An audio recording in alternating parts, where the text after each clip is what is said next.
আসসালামু আলাইকুম, welcome to my new video. আমি আজকে অনেক এক্সাইটেড, কারণ পাহাড়ে আসছি এমন একটা সময়, মানে আজকে খুব বেশি একজন মানুষ নাই, শুধু কয়েকজন যারা চা শ্রমিক বাগানে কাজ করে, এবং সামনেই ভারত। তো এই জায়গাটা আমার কাছে এত ভালো লাগছে, বলার মতো না। আমি এই জায়গায় আর কিছু বলবো না, আপনারা দেখতেই থাকুন। যারা আমার চ্যানেলে এখনও সাবস্ক্রাইব করেন, আমার চ্যানেলে সাবস্ক্রাইব করে দিন। ও যারা ফেসবুক পেজ থেকে দেখতেছেন, আমার পেজটি ফলো করে দিন।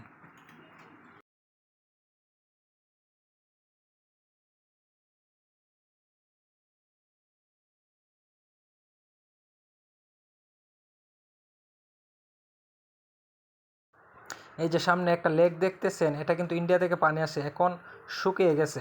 তো আমরা এই দিক দিয়ে যাবো। আজকে আমাদের লক্ষ্য ওই সামনের বড় পাহাড়টি। সবাই সাথেই থাকুন ও দেখতেই থাকুন।